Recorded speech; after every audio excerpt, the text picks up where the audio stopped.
İlk söz İzmir Milletvekilimiz Sayın Ertuğrul Kürkçü'ye aittir.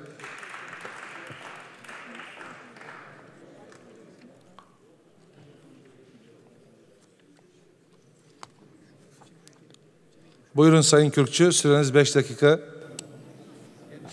Sayın Başkan, sevgili arkadaşlar, biz bu maddenin tamamen bu önergeden, bu tekliften çıkartılmasını istiyoruz. Sebebi son derece açık. Aslında kurulduğunda 55.000 dekar olan ama şimdi 33.000 dekara kadar düşmüş ve neredeyse topraklarının yarısı kar amacı ya da prestij için yağmalanmış ve amacı dışında kullanılmış olan bu alanın Ankara için sadece bir tabiat mirası değil, aynı zamanda bir kültür mirası olarak da korunması gerektiği konusunda en ufak bir şüpheye yer olmadığını düşünüyoruz. Bugünkü haliyle üzerinde bir önceki belediye başkanı Melih Gökçek'in fantezilerinin de bir parçası olan ama aslında şımarıklık, kibir, değer bilmezlik, aklına eseni yapmak, başına buyrukluk hepsinin bir ahlakın ve bir kültürün, bir sonradan görmeliğin eseri olarak ortaya çıkmış olan bu felaketin şimdi bir şekilde baştan def edilmesi için buranın birkaç ticari şirkete devredilerek bu yükten kurtulunabileceği düşünülüyor. Bence Türkiye Büyük Millet Meclisi bu işe el koymalı ve bu doğa ve kültür mirasını yeniden sahiplenmek için aslında ne kadar masraf yapılabiliyorsa hepsini yapmalı. Bütün bu yapıları yıkmalı, orayı yeniden bir doğa hazinesi olarak Ankara'nın ortasında bütün halkın, şimdi artık nüfusu Ankara'nın 1 milyon bile değilken son derece ferah fersah bir yer olan bu alanın şimdi artık 4-5 milyonluk bir şehrin orta yerinde muazzam bir halkın rekreasyonu için, kültürel mirası gözlemesi için bütün bunların içerisinde kendini yeniden üretmesi için bir imkan olarak Ankara'ya geri kazandırmalıdır, hediye etmelidir. Zararın neresinden dönülse kârdır.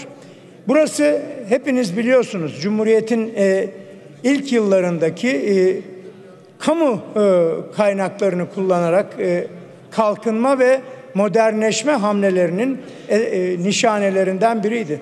Doğrusu ben bir çocuk iken, ilkokul öğrencisiyken Ankara'da benim gibi çocukların her hafta sonu gitmeyi özlemle bekledikleri yer burasıydı. Ankara'nın biricik rekreasyon alanıydı ve onlarca kuşak buradan geçerek büyüdü ve kendisini doğayla ve aynı zamanda yeni bir yaşam alanıyla, yeni bir yaşam perspektifiyle tanıştıran buradan geçti. Bunlar çok eskide kalmış olabilir. Ama daha iyi ya, miras dediğiniz zaten böyle bir şeydir. Bu zihniyeti, bu hamleyi, Türkiye'nin geçtiği bu dönemi hatırlamak, görmek, değerlendirmek için bundan daha büyük bir zenginlik olabilir mi? O nedenle bence bu masrafa katlanılsın, buradan çıkılsın ve bütün bu iğrençlikler yıkılarak yeniden eski sadeliğiyle bu alan Ankara'ya geri döndürülsün. Bizim diyeceğimiz budur. O nedenle bu torba yasanın içerisinde belki eski döneme yönelik bir öz eleştiri olarak da okuyabiliriz bu tedbiri ama işte piyasacılığın öz eleştirisi gene piyasacılık şeklinde oluyor.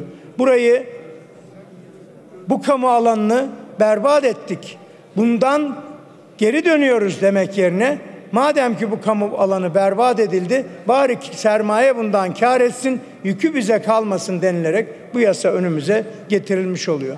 O nedenle sevgili arkadaşlar, ben tabii ki biliyorum adım gibi ne kadar bu söylediklerim aslında ya o kadar da yanlış bir şey değil diye düşünülse de gereği öyle yapılmayacak ve bu yıkıntı, bu yıkım, kente olan bu ihanet sizin kendi tabirinizle bir şekilde devam edecek. Sevgili arkadaşlar, bütün bunların bir bedeli olacak. Aslında belki de bu Ankara'nın ortasına dikilmiş bulunan ucube Cumhurbaşkanının ucube diye yıktırdığı heykellerin yanında hakikaten bir ucubeler rekoru kırarak Ankara'ya sizin tarafınızdan hediye edilmiş bir şeydi. Şimdi bunu Ankara'da muhafaza ederek bunun lanetinden kurtulabileceğinizi sanmanız bence büyük bir hayal ve büyük bir yanılgı. O yapılar, o ucube Ankara'nın ortasında. Buyurun Sayın Kürkçü. Belki de şöyle olacak. Benim beklediğim ve benim istediğim bir tür doğa ve kültür müzesi olarak, böyle bir alan olarak, bir miras alanı olarak bu alan kendini koruyamayacak ama belki de en büyük kötülüğü bunu muhafaza ederek kendinize yapmış olacaksınız.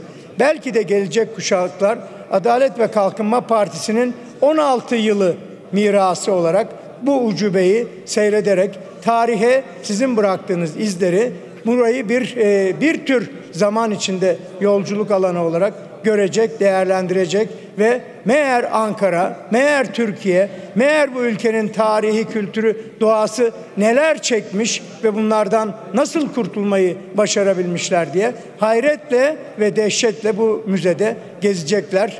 Bu müze hepimize hayırlı ve uğurlu olsun. Teşekkür ederim Sayın Kürkçü.